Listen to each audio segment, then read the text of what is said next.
सर्वेभ्यः सादरं नमस्कारः। प्रिय छात्रगण, आरोग्य चर्चा के 10वें सत्र में आप सभी का स्वागत है। जैसा कि हम जानते हैं कि हम आजीवन अखंड आरोग्य से संबंधित विशेष उपायों के बारे में चर्चा कर रहे हैं। उसमें प्राणायाम की चर्चा हमारे द्वारा की जा रही है। तो पहला प्राणायाम हमने किया भस्त्रिका। एक बार उनकी आवृत्ति करते हैं।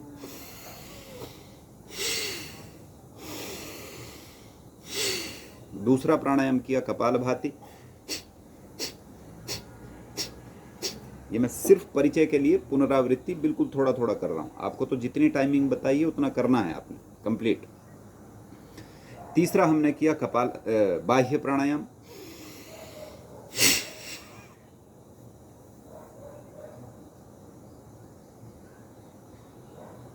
इसमें जालंधर बंध, उड्डयन बंध और मूल बंध लगाए। चौथा हमने किया उज्जाई।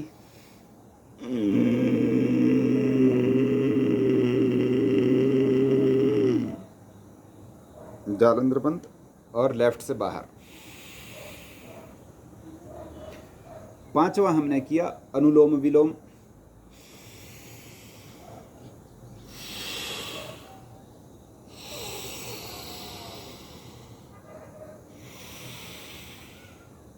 इस तरह निरंतर श्वासों को भरना छोड़ना। आज अगला छठा प्राणायाम हम करेंगे भ्रामरी प्राणायाम। भ्रामरी प्राणायाम कैसे करना है, पहले इसकी विधि आप सीखें। उसके बाद इसके क्या लाभ हैं और कितना यह प्राणायाम करना है, इसके बारे में भी हम चर्चा करेंगे। संस्कृत में भ्रमर शब्द का अर्थ है भौरा, बी, जिसे हम इंग्लिश में कहते हैं। भ्रमर कैसे गुंजन करता है, कभी सुना होगा आपने। वैसे ही हमने अपने अंदर एक ध्वनि विशेष को करते हुए भौरे की तरह गुंजन करना है, वह भ्रामरी प्राणायाम।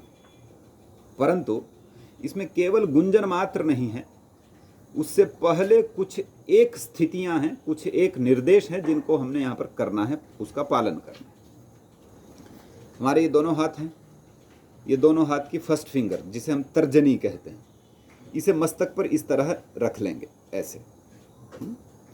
और फिर 3 उंगलियों में से ये जो बीच वाली उंगली है, मध्यमा जिसे हम कहते हैं, ठीक है, इस मध्यमा के द्वारा आंख के किस भाग पर हमें प्रेशर करना है वो थोड़ा देखना है। आंख का ये देखिए, ये जो भाग है, ध्यान से देखेंगे, ये भाग आंख के सीधा ऊपर नहीं दबाना है। आंख के यहाँ जो है इस भाग में हल्का सा मध्यमा से ऐसे दबाना है। बहुत अधिक भी नहीं दबाना, बहुत कम भी नहीं दबाना, हल्का सा ऐसे दबाना है।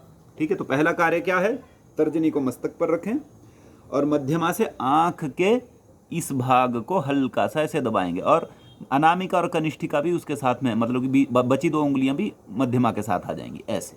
ठीक है, 2 कार्य। तीसरा कार्य क्या करना है, अंगूठे से ये कान का ये ढक्कन दिखाई दे रहा है ना, ये मैं दिखा रहा हूं आपको, इसको हल्के से बंद करना है, दोनों अंगूठों से ऐसे। ठीक, इसे बंद उतना ही करना है कि हमें बाहर का शब्द सामान्यतः न सुनाई दे। बहुत ज्यादा प्रेशर ना तो आंख के उस भाग पर डालना है जिस भाग का निर्देश मैंने किया, और ना ही बहुत ज्यादा कान के इस ढक्कन को दबाना है। मंद दबाना, मंद बल से दबाना, मध्यम बल से दबाना, बहुत अधिक दबाव नहीं देना है। ठीक है, तो इन 3 स्थितियों को करके क्या करना है, श्वास अंदर गहरा भरना है। ठीक है, श्वास अंदर गहरा भर के नाक से छोड़ना है, मुंह बंद रखना है और अंदर ओम का उच्चारण करना। ओम के उच्चारण के साथ भौरे की तरह गुंजन करते हुए नाक से श्वास को बाहर छोड़ना है। मैं इसे करके बताता हूं, आप एक बार देखें।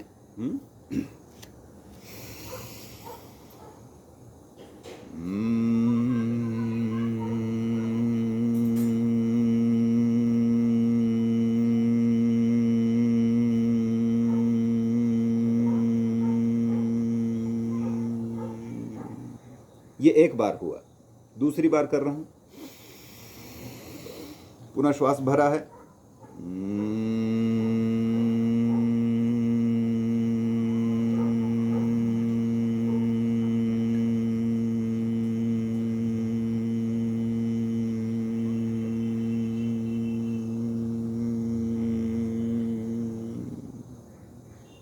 और ओम के गुंजन के साथ बाहर छोड़ा है। अंतिम बार कर रहा हूं।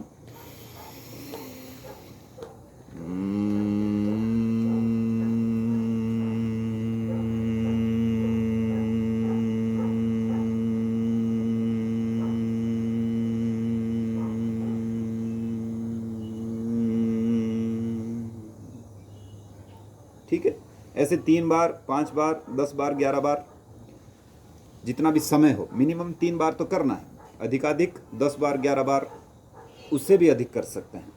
और इस प्राणायाम को करने के एकदम बाद आंखें नहीं खोलनी है, कुछ सेकंड रुकें, 5-10 सेकंड हो सके आधा मिनट रुकें, उसके बाद आंखें खोलनी है।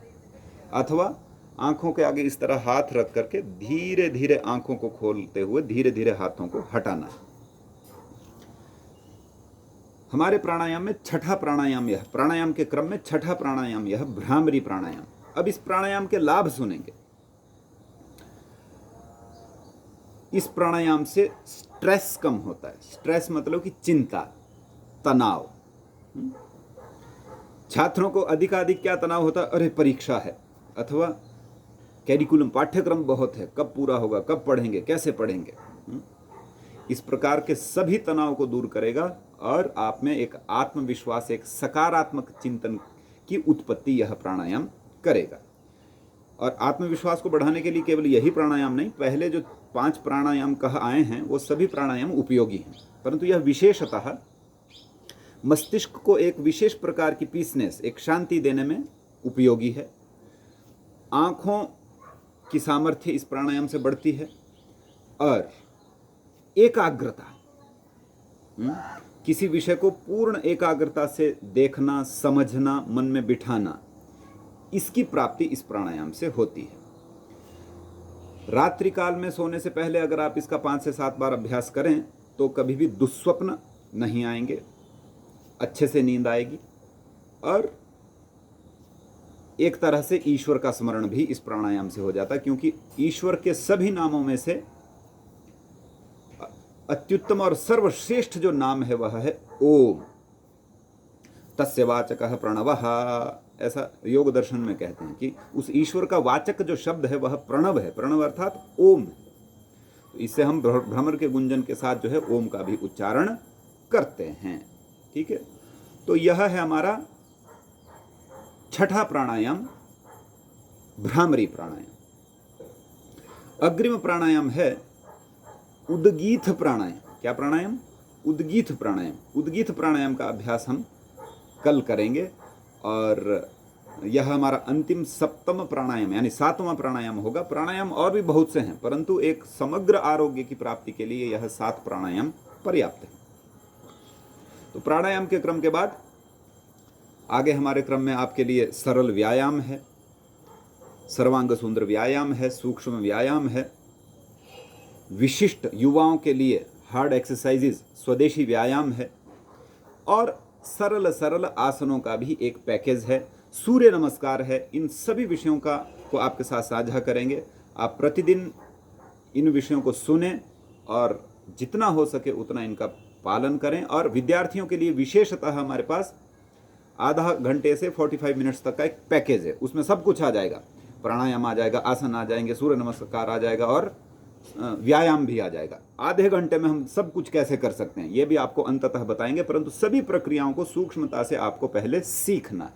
ठीक है, इसी के साथ आज का यह 10वें सत्र को यहीं विराम दिया जाता है। आप सभी छात्रों का दिन शुभ हो। अग्रिम सत्र में अग्रिम विषय के साथ उपस्थित होंगे। सर्वेभ्यः नमस्कारः।